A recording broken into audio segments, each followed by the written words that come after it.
Who and what you trust is key to your security, privacy, and anonymity. The less you trust, the lower your risk. You want to minimize the number of things that you trust, including yourself. This is the zero trust model.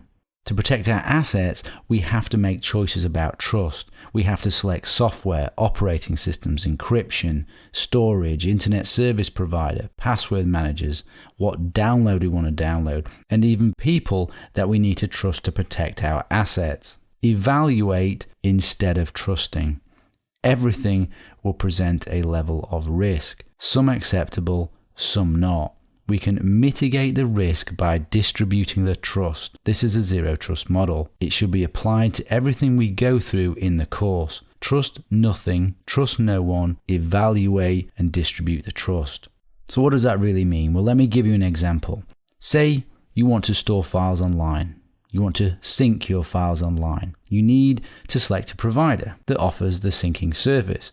Dropbox is a popular choice that many people use. You should not trust that they will not get hacked. You should not trust that they won't view your files.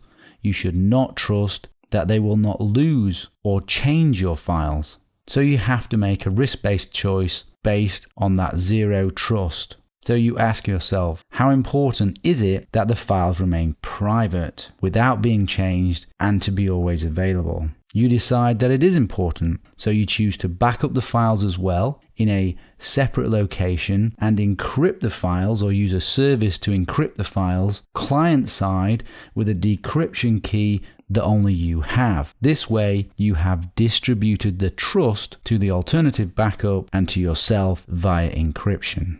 Krypton and encryptor are examples of what are called zero-knowledge systems. Zero knowledge is when the provider literally has zero knowledge about what it is that they are hosting for their clients. So a zero knowledge system goes some way towards providing a system that you don't necessarily need to trust too much in terms of confidentiality and privacy. You still would have to trust them to keep your files available and to not change them if they were indeed hosting files, as an example of a zero knowledge service. If your files are extremely sensitive, I still wouldn't trust a claim of a zero knowledge system because they could always change something. They could recode it as they have control over the application. If it was important, I would always add an extra layer of encryption. Let me give you another example.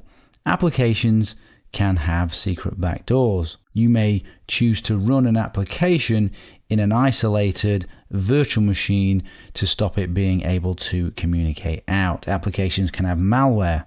Again, you may sandbox that application instead of trusting it. You're evaluating, you're mitigating the risk, you're distributing the trust. Or you might adopt a different application completely and go with a free and open source FOSS application that has had security auditing as an alternative trust. So that's the zero trust model. You will hear me mention the use of the zero trust model throughout the course. Evaluate instead of trusting, mitigate the risk by distributing the trust.